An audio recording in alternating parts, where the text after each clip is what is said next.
सुहाग का चौथ पर्व आया है। माँ करवा का आशीर्वाद लाया है। खुशी और उत्साह हर तरफ छाया है। निर्जला व्रत हर सुहागन ने पाया है। आप सभी को करवा चौथ की ढेर सारी शुभकामनाएं। करवा चौथ का व्रत हर सुहागिन महिला कार्तिक मास के कृष्ण पक्ष की चतुर्थी तिथि को रखती है और यह व्रत अपने अखंड सुहाग के लिए और अपने पति की लंबी आयु के लिए सुहागन महिलाएं इस व्रत को निर्जला रखती हैं। आज की इस वीडियो में आप सुनेंगे करवा चौथ के व्रत की कथा, साथ में भगवान गणेश जी की कथा और चौथ माता की कथा। तो भगवान गणेश जी की कथा और करवा चौथ की कथा के साथ अनिवार्य रूप से सुनी जाती है। पौराणिक कथा के अनुसार कुछ समय पहले की बात है। एक बुढ़िया माई थी जो हर दिन मिट्टी से बने हुए गणेश जी की पूजा करती और वह बुढ़िया हर रोज नया गणेश जी बनाती और वह हर रोज गणेश जी गल जाते। अब वहीं पास में एक धनी सेठ का मकान बन रहा था। तो बुढ़िया माँ एक दिन वहां जाकर काम करने वाले मिस्त्री से कहती है कि आप यहाँ से मेरे लिए एक पत्थर के गणेश जी बना दो। तब वह मिस्त्री ने उस बूढ़ी माई से कहा कि हम तुम्हारे लिए गणेश जी नहीं बनाएंगे। जितनी देर में हम गणेश जी बनाएंगे इतनी देर में हमारा आधा काम पूरा कर लेंगे। तो बुढ़िया माई ने गुस्से में आकर कहा कि राम करे तुम्हारी दीवार टेढ़ी हो जाए। तो उसके बाद मिस्त्री ने अपनी दीवार बनाई तो वह टेढ़ी हो गई। अब मिस्त्री ने उस दीवार को फिर से तोड़कर दोबारा बनाई तो वह फिर से टेढ़ी हो गई। अब मिस्त्री बार बार दीवार को बनाता तोड़ता और ऐसा करते करते शाम हो गई। फिर थोड़ी देर बाद सेठ आया और उसने कहा कि आज तुम लोगों ने कुछ भी काम नहीं किया।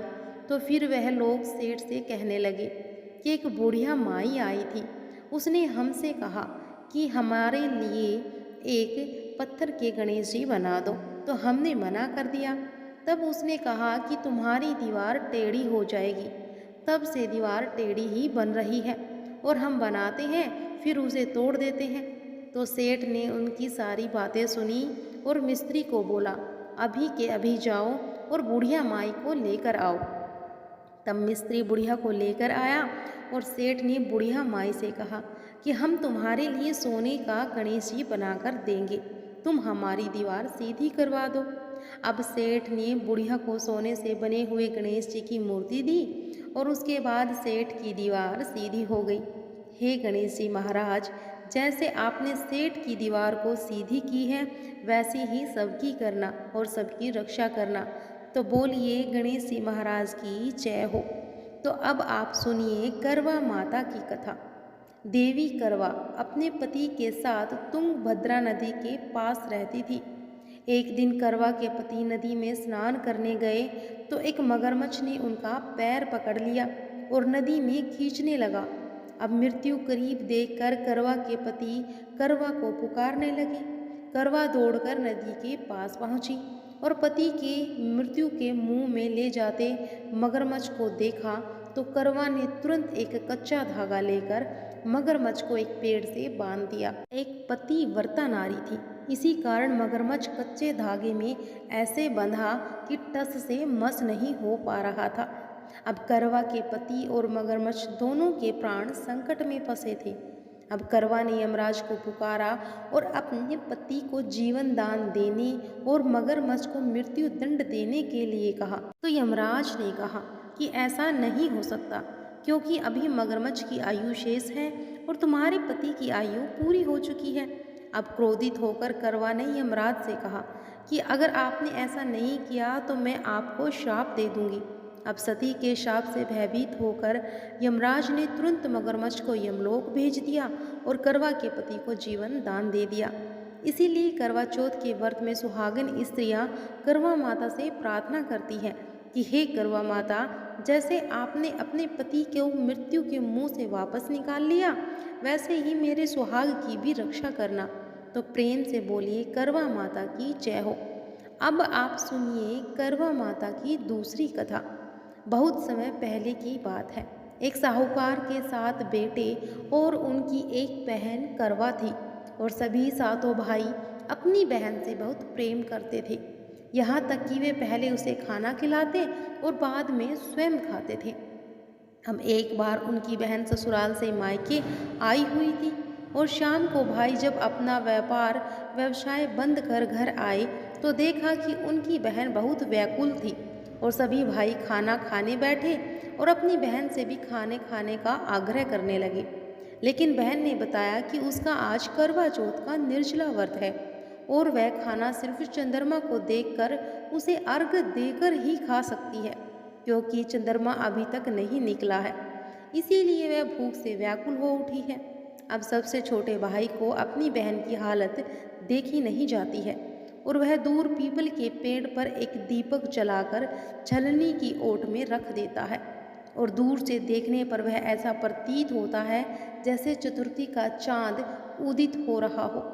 इसके बाद भाई अपनी बहन को बताता है कि चांद निकल आया है, बहन तुम उसे अर्घ देकर अब भोजन कर सकती हो।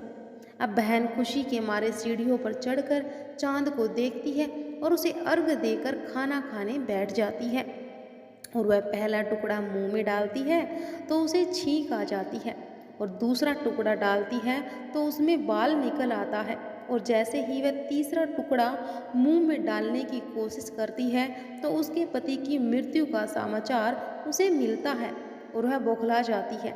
उसकी भाभी उसे सच्चाई से अवगत कराती है कि उसके साथ ऐसा क्यों हुआ। अब करवा चौथ का व्रत गलत तरीके से टूटने के कारण देवता उससे नाराज हो गए और उन्होंने ऐसा किया है। सच्चाई जानने के बाद करवा निश्चय करती है कि वह अपने पति का अंतिम संस्कार नहीं होने देगी और अपने सती से उन्हें पुनर्जीवन दिलाकर रहेगी। अब वह पूरे 1 साल तक अपने पति के शव के पास बैठी रहती है, उसकी देखभाल करती है, उसके ऊपर उगने वाली सुई नुमा घास को वह एकत्रित करती जाती है। 1 साल बाद फिर करवा चौथ का व्रत आता है और उसकी सभी भाभियाँ करवा चौथ का व्रत रखती हैं। जब भाभियाँ उससे आशीर्वाद लेने आती है तो वह प्रत्येक भाभी से यम सुई ले लो, पीएसी सुई दे दो, तुम मुझे अपनी जैसी सुहागिन बना दो, ऐसा आग्रह करती है। लेकिन हर बार भाभी उसे अगली भाभी से आग्रह करने का कहकर चली जाती है। इस प्रकार जब छठे नंबर की भाभी आती है तो करवा उससे भी यही बात दोहरा देती है और वह भाभी उसे बताती है कि चूंकि सबसे छोटे भाई की वजह से उसका व्रत टूटा है तो उसकी पत्नी में ही शक्ति है कि वह तुम्हारे पति को दोबारा जीवित कर सकती है, इसीलिए जब वह आए तो तुम उसे पकड़ लेना और जब तक वह तुम्हारे पति को जिंदा ना कर दे उसे छोड़ना नहीं। अब ऐसा कहकर वह चली जाती है और सबसे अंत में छोटी भाभी आती है। करवा उनसे भी सुहागिन बनाने का आग्रह करती है, लेकिन वह टालम टोली करने लगती है। इसे देखकर करवा उन्हें जोर से पकड़ लेती है और अपने सुहाग को जिंदा करने के लिए कहती है। भाभी उससे छुड़वाने के लिए नोचती है, खसोटती है, लेकिन करवा उसे नहीं छोड़ती है। अंत में उसकी तपस्या को देखकर भाभी पसीज जाती है और अपनी छोटी उंगली को चीर कर उसमें से अमृत उसके पति के मुख में डाल देती है। अब करवा का पति तुरंत ही श्री गणेश कहता हुआ उठ बैठता है। इस प्रकार प्रभु कृपा से उसकी छोटी भाभी के माध्यम से करवा को अपना सुहाग वापस मिल जाता है। हे श्री गणेश, माँ गौरी, जिस प्रकार करवा को चिर सुहागन का वरदान आपसे मिला है वैसा ही सब सुहागिनों को मिले, तो बोलिए करवा माता की जय हो। अब आप सुनिए करवा चौथ व्रत में चौथ माता की कथा। पौराणिक कथा के अनुसार एक गांव में एक सेठ सेठानी रहते थे। उनके एक बेटा और एक बहू थी और बहू सबको भोजन करा के फिर स्वयं भोजन करती थी। एक पड़ोसन ऐसी भी थी जो उससे रोज पूछती थी कि बहू आज क्या बनाया है और क्या खाया है, तो बहू कहती ठंडो बासी। तो एक दिन उसके पति ने ऐसा सुनकर विचार किया कि आज तो पकवान बनाए जाए, फिर देखे कि मेरी पत्नी क्या कहती है। उसने तरह तरह के पकवान बनवाए और घर के सभी लोगों के एक साथ बैठकर भोजन किया। आज भी पड़ोसन ने पूछा तो बहू ने कहा कि ठंडो बासी। तो सेठ के लड़के ने सोचा हो ना हो कोई बात अवश्य है जिससे कि मेरी पत्नी ऐसा कहती है। तो उसने पत्नी से पूछा कि तुम रोज ठंडो बासी खाया ऐसे क्यों कहती हो, जबकि हम सब ने एक साथ बैठकर कई तरह के पकवान खाए हैं। तो उसकी पत्नी बोली हम जो खा रहे हैं वह बाप बूढ़ों की कमाई है। जिस दिन आप कमा कर लाओगे उस दिन मैं समझूंगी कि ताज़ा भोजन कर रहे हैं। अब एक दिन लड़के ने माँ से कहा, माँ मैं बड़े शहर पैसे कमाने के लिए जा रहा हूँ। तो माँ बोली कि बेटा अपने पास तो इतना धन है कि खाए भी खत्म नहीं होगा।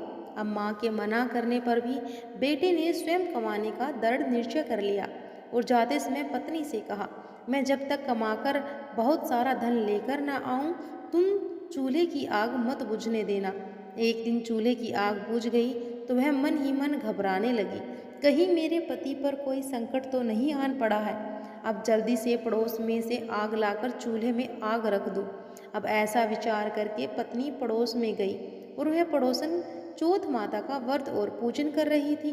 अब पड़ोसन ने कहा कि थोड़ी देर में आकर ले जाना। तो बहू ने पड़ोसन से पूछा कि आप यह व्रत क्यों करती हैं, इससे क्या मिलता है। तो पड़ोसन ने कहा कि करवा चौथ माता के इस व्रत को करने से अन्न और लक्ष्मी मिलती है और अपनी मनोकामनाएं पूर्ण होती है। अब बहू भी चौथ माता का व्रत रखने लगी और दीवार पर उसने माता का चित्र बनाया। उस दिन घी और गुड़ का चूरमा बनाकर रात्रि को चंद्रमा को अर्घ्य देकर उसने भोजन किया और ऐसा करते करते बहुत दिन हो गए। अब चौथ माता ने उस बहू के पति को सपना दिया कि साहूकार का बेटा तू जागे है कि सोवे है, तेरी पत्नी तुझे बहुत याद कर रही है। अब घर जाकर उसकी चिंता मिटा दो।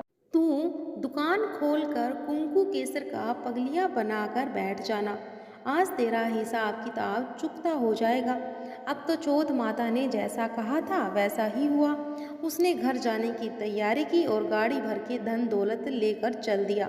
अब रास्ते में एक बड़ा सा काला नाग फन फैलाए बैठा था। तो वो कहने लगा कि आज तो मैं तुझे डसूंगा, छोड़ूंगा नहीं। आज तेरी आयु पूरी हो गई है। अब सेठ के लड़के ने कहा कि आज चौथ माता ने मुझे सपना दिया है तो मैं अपनी पत्नी से मिलने घर जा रहा हूँ। वह मेरी पत्नी बहुत चिंता कर रही है, मैं उससे मिलकर जरूर आऊँगा और तुम मुझे डस लेना। अब नाग ने कहा कि तू शपथ पूर्वक कह कर जाओ तो मैं तुम्हें अवश्य जाने दूंगा, परंतु लौट कर नहीं आए तो मैं तुम्हारे घर आकर मैं तुम्हें डस लूँगा। अब इस प्रकार सांप को वचन देकर वह घर पहुंचा और वहां सभी से हंसी खुशी मिला और भोजन करके उदास होकर बैठ गया। अब उसकी पत्नी ने उदास होने का कारण पूछा तो पति ने काले नाग वाली बात बताते हुए कहा कि यदि मैं उसके पास नहीं जाऊंगा तो वह घर आकर ही मुझे डस लेगा। अब पत्नी बहुत चतुर थी तो उसने कहा कि आप घबराओ नहीं, लेट जाओ, मैं एक उपाय करती हूँ। अब पत्नी ने कमरे की 7 पैड़ी धोई और पहली पैड़ी पर रेत, दूसरी पर इत्र और तीसरी पर गुलाल फूल और चौथी पर कुंकू केसर और पांचवी पर लड्डू पेड़ और छठी पर गदी गलीचा और 7वीं पैड़ी पर दूध का कटोरा भरकर रख दिया। अब इस प्रकार वह 7 ही पैड़ी सजाकर बैठ गई।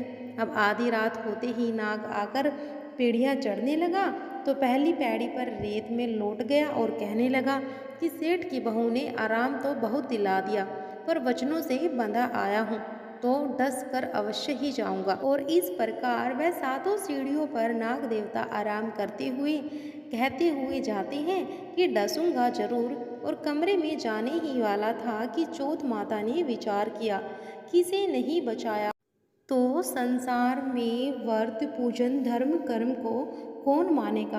अब तो गणेश जी, चंद्रमा जी और चौथ माता ने उसे बचाने का विचार किया और चंद्रमा जी ने उजाला किया, चौथ माता ढाल बनी और गणेश जी ने तलवार लेकर नाग को मार दिया और ढाल से ढक दिया। अब बहू भी थक हार कर सो गई और दिन निकला तो लोग बेटे से मिलने आए, परंतु बेटा बहू तो उठे ही नहीं थे। बहुत देर हो गई तो माँ उन्हें उठाने गई तो माँ ने 7 पीढ़ियों पर जो कुछ देखा तो वह बहुत घबरा गई और बेटा बहू को आवाज़ लगाई। अब बेटा बहू उठे तो देखा कि एक ढाल तलवार वहाँ पड़ी हुई है। अब ढाल उठाई तो वही काला नाग वहीं पर मरा पड़ा है। तो बहू ने सोचा कि आज तो धर्म कर्म ही आड़े आए हैं जो भगवान गणेश जी और चौथ माता ने अपनी रक्षा की है। अब चौथ माता आपने जैसे सेठ के बेटे बहू की रक्षा की वैसे ही सबकी रक्षा करना। तो बोलिए चौथ माता की जय हो।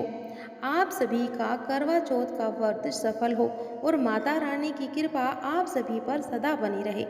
वीडियो पसंद आए तो लाइक और शेयर करें और हमारे चैनल पर अगर आप नए हैं तो हमारे चैनल को सब्सक्राइब कर लें। जय हो श्री गणेश महाराज की, करवा माता की जय हो।